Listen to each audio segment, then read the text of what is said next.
ஆதியாகமம் 37ஆம் அதிகாரம். யாக்கோபு தன் தகப்பன் தங்கியிருந்த கானான் தேசத்திலே குடியிருந்தான். யாக்கோபுடைய சந்ததியின் வரலாறு. யோசேப்பு 17 வயதிலே தன் சகோதரருடனே ஆடுகளை மேய்த்து கொண்டிருந்தான். அந்த இளைஞன் பில்காள் சில்பாள் என்னும் தன் தகப்பனுடைய மறுமனையாட்டிகளின் குமாரரோடே இருந்து அவர்களுடைய துன்மார்க்கத்தை தன் தகப்பனுக்கு சொல்லி வருவான்.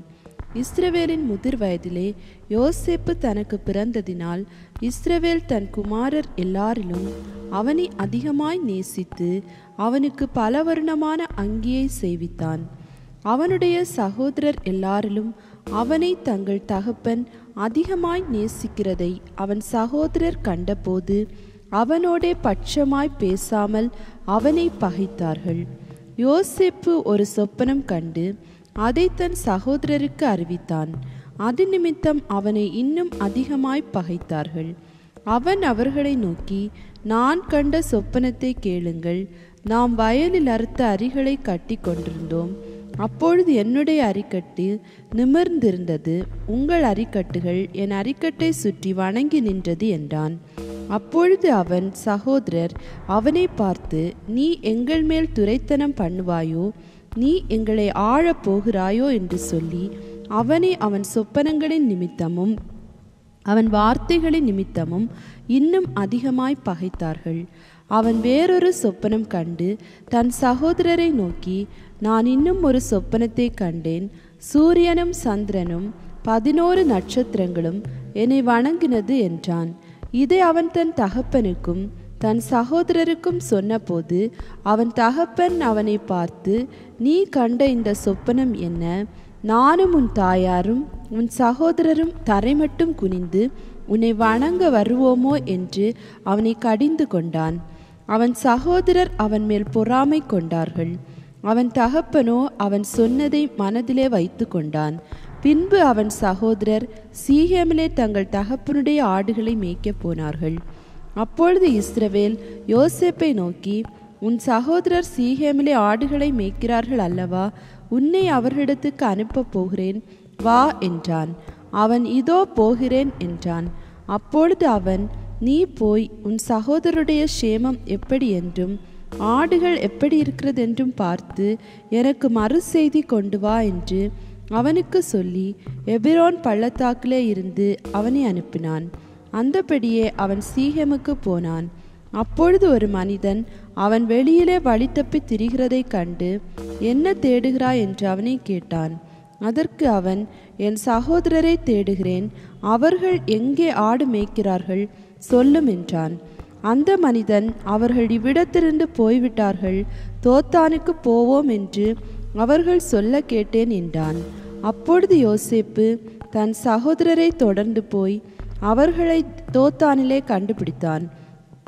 அவர்கள் அவனை தூரத்தில் வர கண்டு அவன் தங்களுக்கு சமீபமாய் வரும் முன்னே அவனை கொலை செய்யும்படி சதியோசனை பண்ணி ஒருவரை ஒருவர் நோக்கி, இதோ சொப்பனக்காரன் வருகிறான், நாம் அவனை கொன்று இந்த குழிகள் ஒன்றிலே அவனை போட்டு ஒரு துஷ்ட மிருகம் அவனை பட்சித்ததென்று சொல்லுவோம், வாருங்கள், அவனுடைய சொப்பனங்கள் எப்படி முடியும் பார்ப்போம் என்றார்கள்.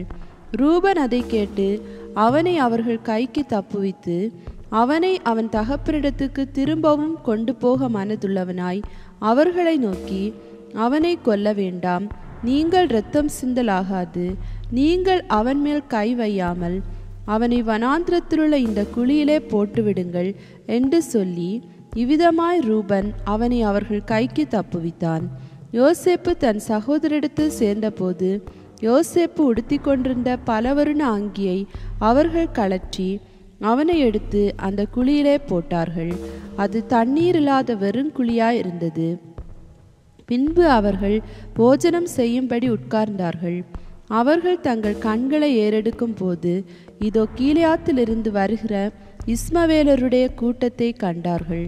அவர்கள் எகிப்துக்கு கொண்டு போகும்படி கந்த வர்க்கங்களையும் பிசின் தைலத்தையும் வெள்ளை போளத்தையும் ஒட்டகங்கள் மேல் ஏற்றிக்கொண்டு வந்தார்கள்.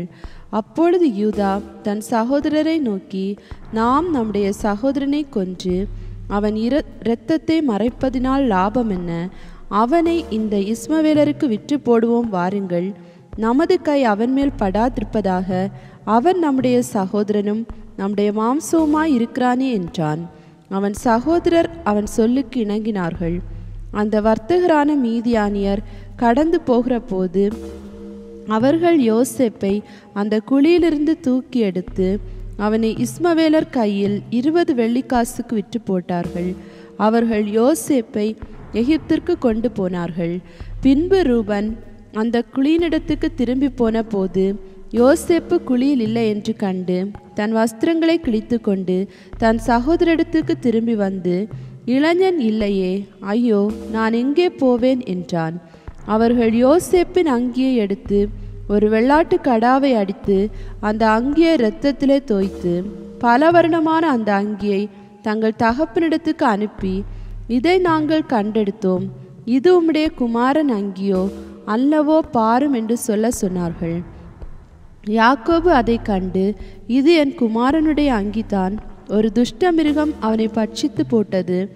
யோசேப்பு பீருண்டு போனான் என்று புலம்பி தன் வஸ்திரங்களை கிழித்து தன் அறையில் ரெட்டு கட்டி கொண்டு அநேக நாள் தன் குமாரனுக்காக துக்கித்து கொண்டிருந்தான். அவனுடைய குமாரர் குமார்த்திகள் எல்லாரும் அவனுக்கு ஆறுதல் சொல்ல வந்து நின்றார்கள். ஆனாலும் அவன் ஆறுதலுக்கு இடம் கொடாமல், நான் துக்கத்தோடு என் குமாரனிடத்தில் பாதாளத்தில் இறங்குவேன் என்றான். இவ்விதமாய் அவனுடைய தகப்பன் அவனுக்காக அழுது கொண்டிருந்தான். அந்த மீதியானியர் யோசேப்பை எகிப்திலே பார்வோனின் பிரதானியும் தலையாரிகளுக்கு அதிபதியுமாகிய போத்திப்பார் என்பவனிடத்தில் விற்றார்கள். ஆதியாகமம் 38ஆம் அதிகாரம்.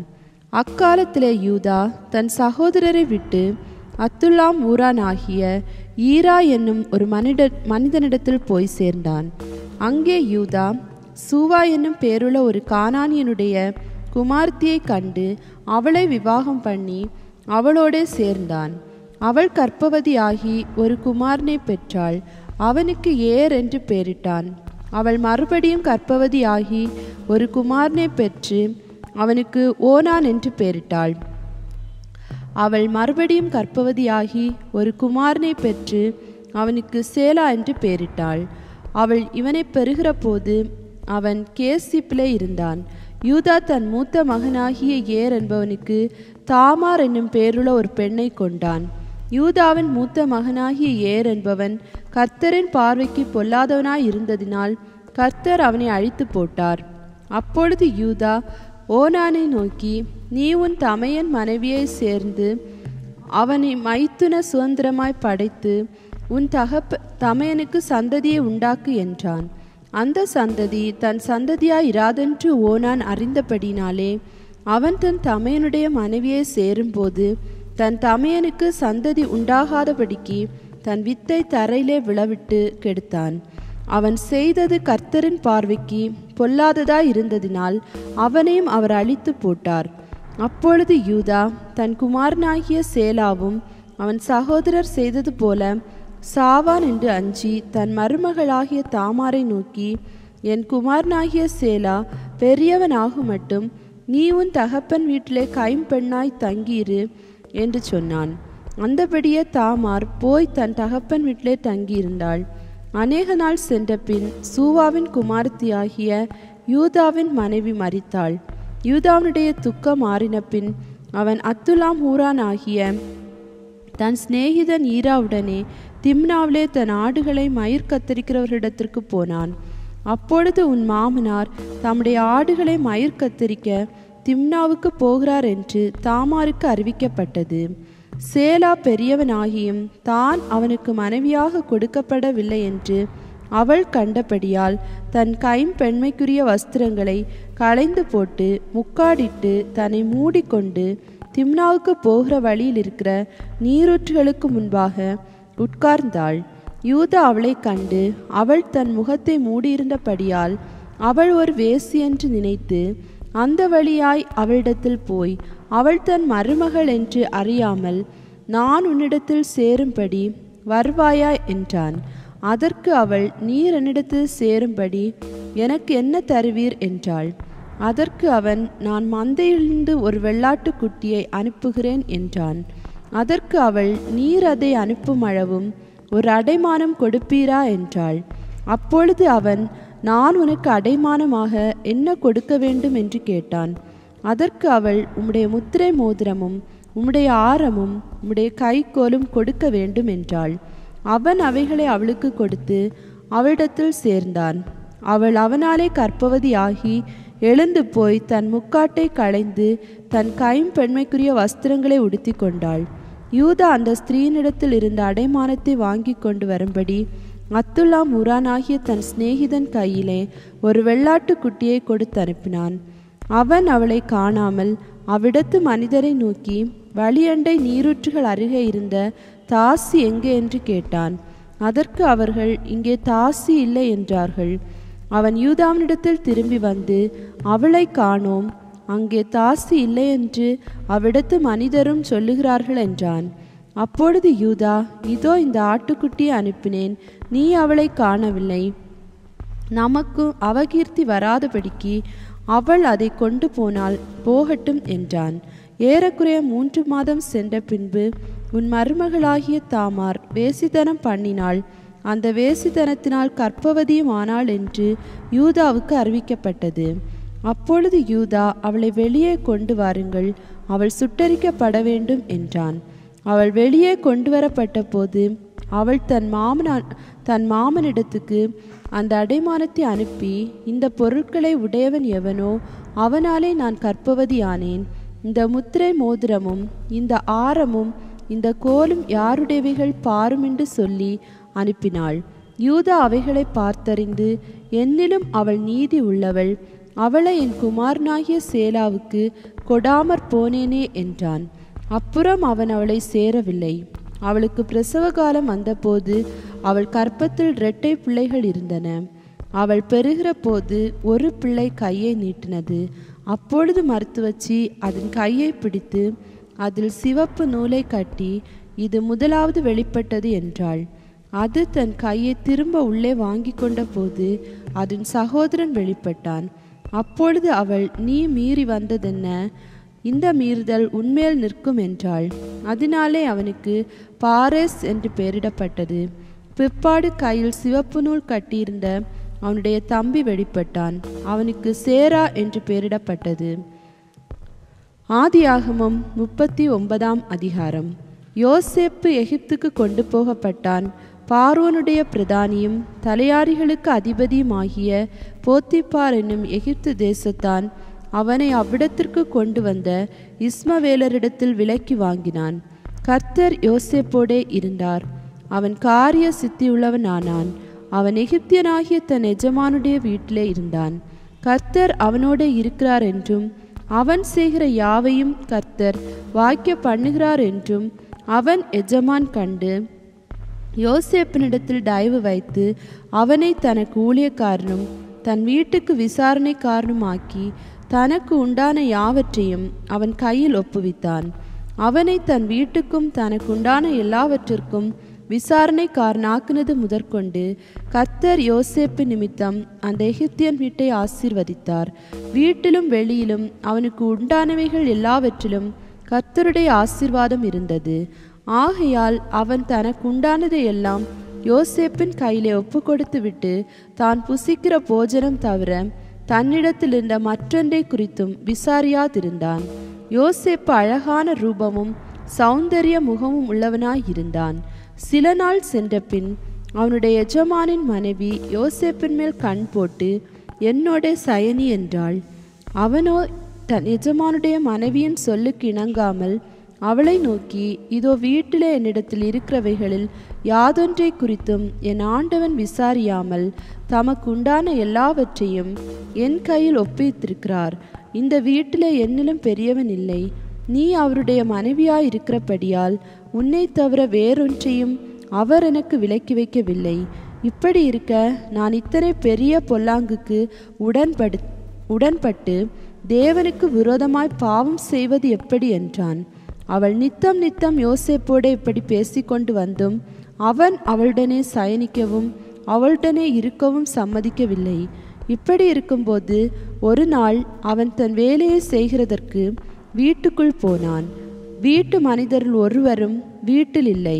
அப்பொழுது அவள் அவனுடைய வஸ்திரத்தை பற்றி பிடித்து, என்னோடே சயனி என்றாள். அவனோ தன் வஸ்திரத்தை அவள் கையில விட்டு வெளியே ஓடிப்போனான். அவன் தன் வஸ்திரத்தை அவள் கையில விட்டு வெளியே ஓடிப்போனதை அவள் கண்டபோது அவள் தன் வீட்டு மனிதரை கூப்பிட்டு, பாருங்கள், எபிரேய மனுஷன் நம்மிடத்தில் சரசம் பண்ணும்படிக்கு அவனை நமக்குள் கொண்டு வந்தார். அவன் என்னோடே சயனிக்கும்படி என்னிடத்தில் வந்தான். நான் மிகுந்த சத்தமிட்டு கூப்பிட்டேன். நான் சத்தமிட்டு கூப்பிடுகிறதை அவன் கேட்டு தன் வஸ்திரத்தை என்னிடத்தில் விட்டு வெளியே ஓடி போய்விட்டான் என்று சொன்னான்.